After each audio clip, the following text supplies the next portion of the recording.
Hey everybody, it's Mo from MOFO, brought to you by Wasp Nest Videos. Today I want to talk to you guys about an anime called Fooly Cooly.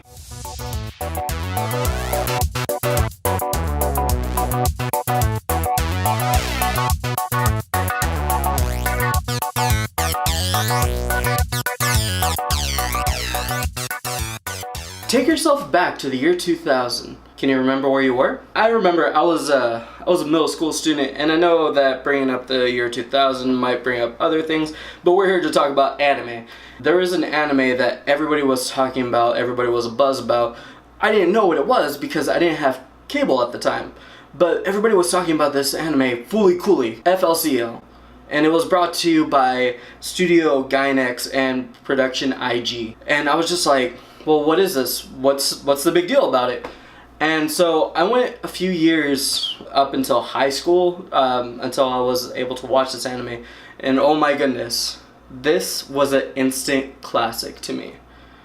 This past weekend, we just got back from Anime Expo, videos coming up soon. One of the best things that came out of this weekend was a season trailer premiere from an anime that has completed, well, it was considered completed about 17 years ago, and now they're announcing a season 2. But not only that, they're announcing a season 3. And it was such a small trailer, but it got so much hype, and my inner me just got so excited. You know, I was just like, oh yes, because it was just a 40-second trailer. If an anime announces a 40-second trailer and it has that 40-second trailer and it gets so much hype, you gotta imagine this anime is the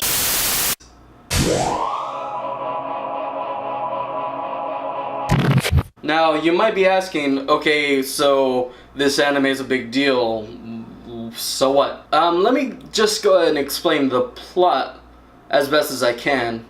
Essentially, a mysterious young woman comes into the life of a young boy, swings a guitar onto his head, just lets him have it, you know, just straight to the face. Then all of a sudden, a mysterious portal starts coming out of this young boy's head, and he starts, you know, getting robots, you know, coming out of his head. This story, this whole setting is just balls to the wall crazy. Imagine a robot just slowly you know, coming out of my head. It's not normal, but people behave like, oh, robots, yeah, that's totally a normal thing here. Even though the main character is so self-aware,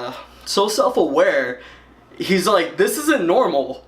There's a robot coming out of my head every episode. This isn't normal. He just starts realizing, he starts accepting it about a few episodes in. And that's another cool thing about this anime. It's a really short watch. It's only a 6-episode series, meaning it's pretty much one of the Lord of the Rings. You know, you could sit down and watch it with all your friends and, you know, sit down and like take it piece by piece.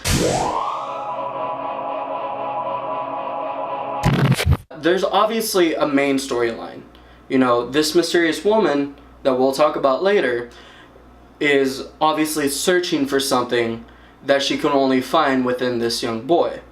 Now, whether that be, you know, a love story or, you know, a crazy heist, you know, prison break kind of, you know, story, in my honest opinion, this anime is generally a story of coming to age, where our main character is just like confused and, you know, it's just growing up, you know, and he's just learning about his like life, and like he doesn't know what he wants, but then, you know, towards the end of the series he learns what he wants, and that's just the beauty of this anime.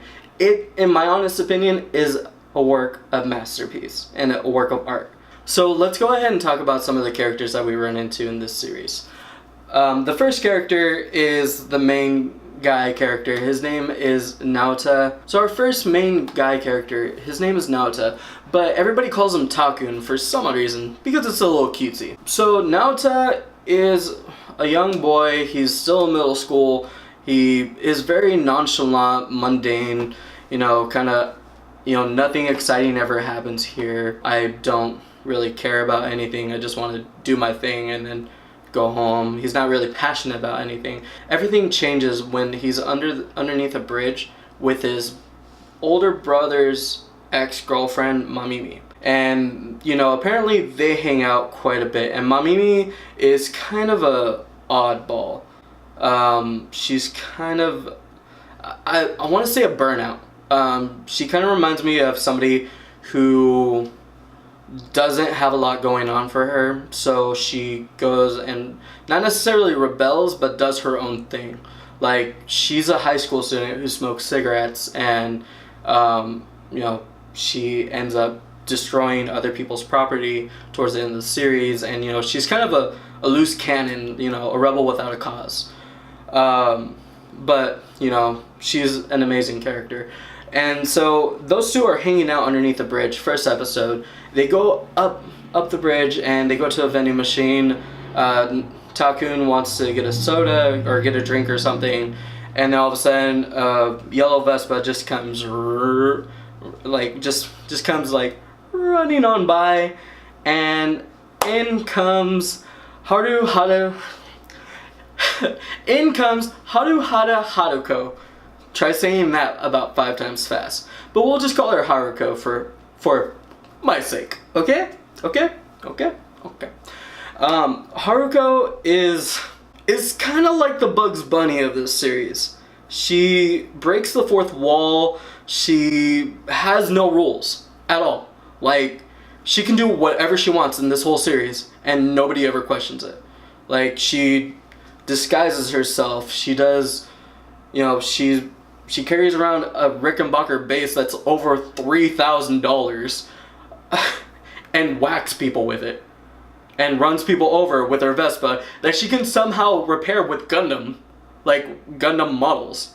Yeah, Miguel's looking at me like, wait, what? I remember those, and they were awesome. Yeah. Not that awesome. Yeah, no, there's one scene, and I'll send that to you, where she is literally like fixing her Vespa, puts a Gundam in there, and it fixes it.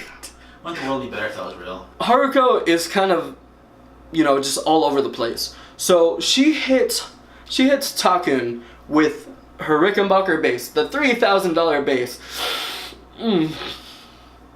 And she just goes and whacks, gives him whack.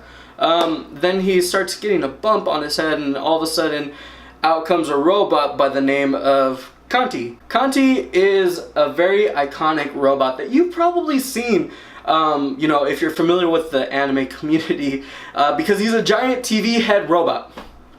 And he is nothing but awesome. He doesn't have any dialogue, but, you know, he's just an awesome little, like, mascot, in my humble opinion. Also, we have Takun's dad and grandfather.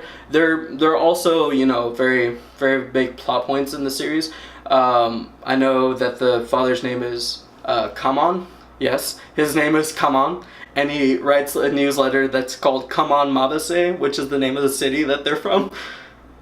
Yeah, so altogether, that whole family runs a bread shop. They run a bread shop together, and so, you know, backtracking a little bit, you know, before the robot comes out, Naota comes home, you know, goes to bed, you know, his head hurts, goes downstairs, all of a sudden Haruko's living there, because why not? So that's pretty much like the main cast, and then we slowly get to even deeper plot where we have Commander Amurao and Lieutenant Kitsurabami. What they are, they're in charge of the interstellar immigration group. So they're pretty much La Migra for space aliens. And Commander Amurao is kinda in love with Haruko. Well, he is really in love with Haruko because he's been chasing and tracking down her case for like a long time. And, you know, in a later episode you find out that those two have like a, you know, some history, but we don't know because they barely touch it. So it's just like, ooh. And really quick side conspiracy. One of my old coworkers and I had this really weird conspiracy, And, you know, if you've watched Fooly Cooly, and if you haven't watched Fooly Cooly, well, this really doesn't matter. So, okay. And we're good on characters. Oh, alright. Well, let's go ahead and talk about one of my favorite things about this series. The art style. It blows my mind every time I watch this series. I rewatched this series before coming in here today. And oh my goodness, it still to this day gives me jitters of how much it changes. Like in the best way possible. Like there's one scene where there's a reveal that Haruko is living with Takun, and it just changes to like manga slideshow style, and like that's crazy, that's intense. And then, you know, it's really beautiful, like Miyazaki animation, and you know, that's cool. And then it goes into South Park animation. So it's just everything in between. Like these animators, like, I feel like they had freedom with this series, and it shows because it's so much fun to watch and so beautiful to watch. I would also like to talk about the music. The music of this series blew up a specific band in Japan by the name of The Pillows. The Pillows is a 3-piece band that are just crazy alternative punk, you know, this really grungy sound. Like, it makes you feel like that. The music for this anime makes you feel like you're involved with this anime because it's so, you know, impactful and so insightful. And so when they announced the season 2 and 3 trailer, it made me more excited that they announced that the Pillows are going to be in charge of the music for season 2 and 3. So that in itself tells you a lot about the series. It's like a full course meal. It's like the story was great, the animation is amazing, the music is great. So it's just like you're getting that full course dinner all over again, twice over.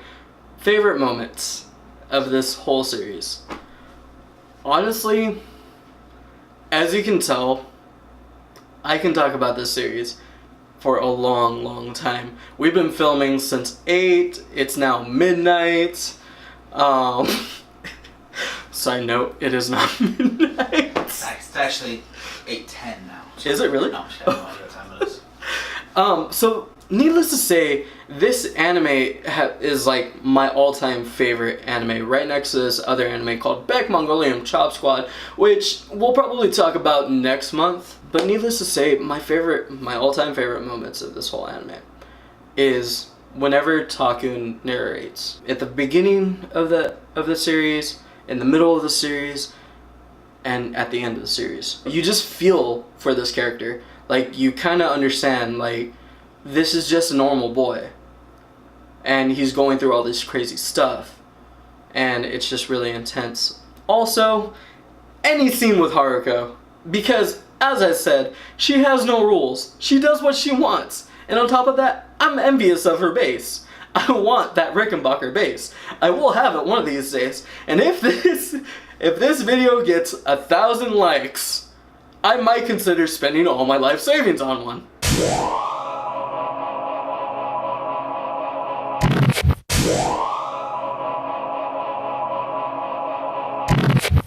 Holy crud, guys!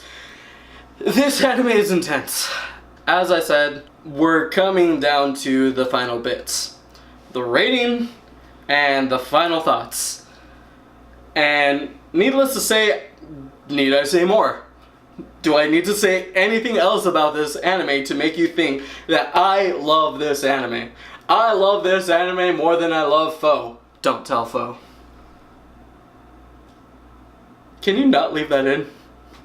Okay, so my lawyers are now telling me I need to go on with the rating before I say something stupid. I am extremely biased with this anime, and I honestly give it a 5 out of 5. It's the most original anime that I've ever seen. The art style is amazing. The music is fantastic. I listen to the music on a regular basis, day by day. you know, because I look up to that band. You know, on top of that, the characters are wacky and fun. You know, some of them are relatable, but some of them are not, but that just makes it even more fun because they're not relatable characters. Like, how the heck am I gonna relate to a giant robot? My final thoughts in regards to this anime, Fooly Cooly, FLCL. Watch it. There's no words that I can put into your ears that will make this anime even better or worse for you. What I would recommend is definitely going out, you know, ask one of your weeaboo friends, see if anybody has a copy of it on DVD, ask for a Verve account, ask for a Funimation account, you know, and watch this anime all the way through. You know, I guarantee you're gonna love it because it's crazy. You know, and on top of that, I love crazy. I am crazy. You're crazy. Miguel's crazy. Miguel's giving me the thumbs up. No, I'm not. I'm not crazy at all. There's no children or bodies of any kind in my closet. My recommendation for this anime is to watch it. There's some times where it's just like, should I watch this anime? Should I not watch this anime? This anime, check it out. It's binge worthy. It's only 6 episodes long. On top of that, there's a season 2 and 3 coming out in 2018. So it's right around the corner. So let me know what you think about Fooly Cooly down in the comment section below. Make sure to like this video and make sure to share it with your kohais and senpais. Also, there's more content coming out. Check out our Patreon. You know, it would mean the world to me if you checked out our Patreon. You know, it's only $3 a month. You know, we're trying to get our feet off the ground, you know, trying to hit the ground running. You know, metaphor, metaphor, metaphor, simile, simile, simile. Let us know what you guys think, and maybe we can all hang out someday and watch Fooly Cooly, because that would be awesome. And remember, kids, you can't spell dweeb without weeb. Oh god! Why can't I get that right anymore?